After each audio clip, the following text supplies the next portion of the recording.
Eggless birthday cake எப்படி செய்யலான்னு பார்க்கலாம். ஒரு பவுலில் 1/2 கப் தயிர், 3/4 கப் பால், 1/2 கப் எண்ணெய் சேர்த்துக்கோங்க. 200 கிராம் சுகர் கிட்ட நம்ம வந்து நல்லா பவுடர் பண்ணி இதில் ஆட் பண்ணிக்கணும். உங்களுக்கு பிடிச்ச ஃப்ளேவரில் நீங்கள் எக்ஸ்ட்ராக்ட் ஆர் எசன்ஸ் வந்து ஆட் பண்ணிக்கோங்க.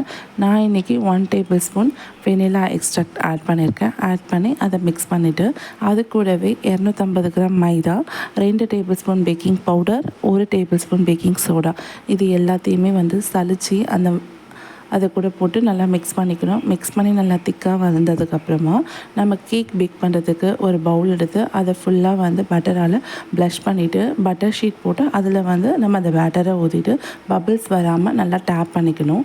டேப் பண்ணதுக்கப்புறமா 180 டிகிரி டெம்பரேச்சரில் 10 மினிட்ஸ் கிட்ட நம்ம ப்ரீ ஹீட் பண்ணணும். ப்ரீ ஹீட் பண்ணதுக்கப்புறமா வந்து 150 டிகிரி டெம்பரேச்சரில் 40 மினிட்ஸ் பேக் பண்ணி எடுத்துகிட்டு அதை வந்து 10 மினிட்ஸ் ஆற விட்டதுக்கப்புறமா நம்ம அதை பவுல்லேருந்து நம்ம வெளியே எடுத்துகிட்டு நம்ம ஃப்ரிட்ஜில் வச்சிடலாம். ஃப்ரிட்ஜில் ஒரு 10 மினிட்ஸ் அதை இருக்கணும். 10 மினிட்ஸ் நம்ம ஃப்ரிட்ஜில் வைக்கிற அந்த டைமில் வந்து நம்ம வெப்பிங் க்ரீம் வந்து ரெடி பண்ணலாம். அந்த க்ரீம் ரெடி பண்ணுறதுக்கு 100 கிராம் வெப்பிங் க்ரீம் எடுத்து அதில் 1 டேபிள் ஸ்பூன் சுகர் ஆட் பண்ணி நல்லா வந்து பீட் பண்ணிக்கணும். பீட் பண்ணி நம்ம கீழே போட்டாலும் அந்த பவுலில் நம்ம திருப்பி போடும் போதும் அந்த க்ரீம் வந்து கீழே விழாது. அந்த மாதிரி ஸ்டேஜில் ஃபுட் கலர் ஆட் பண்ணிக்கலாம். ஆட் பண்ணிவிட்டு ஃப்ரிட்ஜில் இருந்து நம்ம அந்த கேக் எடுத்து 2 லேயராக வந்து நம்ம கட் பண்ணிக்கணும். கட் பண்ணும் போது பார்த்து கட் பண்ணுங்கள்.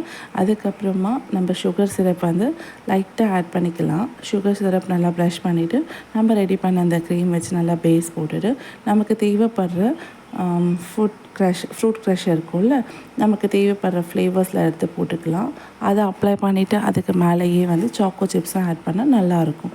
ஆட் பண்ணிவிட்டு திரும்பி அந்த நெக்ஸ்ட்டு பேஸ் எடுத்து வச்சு அது மேலேயும் ப்ளஷ் பண்ணிவிட்டு அதுக்கு சுற்றி ரவுண்டும் போட்டுட்டு அந்த க்ரீமால் நம்ம தேவைப்படுற ஃப்ரூட் க்ரஷும் ஆட் பண்ணிவிட்டு திரும்பி இதெல்லாம் இந்த மாதிரி நல்லா கலந்து விட்டுட்டு ஒரு 10 மினிட்ஸ் கிட்ட ஃப்ரிட்ஜில் வச்சுக்கலாம். ஃப்ரிட்ஜில் வச்சு எடுத்ததுக்கப்புறமா திரும்பவும் நம்ம வந்து அதை ஃபுல்லாகவே வந்து க்ரீம் வச்சு நல்லா அழகாக தடவிட்டு நமக்கு தேவைப்படுற டிசைன்ஸ் எல்லாம் போட்டுக்கலாம். போட்டுட்டோன்னா நமக்கு பர்த்டே கேக் ரெடி. இந்த ரெசிபி உங்களுக்கு பிடிச்சிருந்ததுன்னா லைக் பண்ணுங்கள், ஷேர் பண்ணுங்கள், சப்ஸ்கிரைப் பண்ணுங்கள். எங்களை மாதிரி குட்டி சேனலுக்கு சப்போர்ட் பண்ணுங்கள். தேங்க்யூ.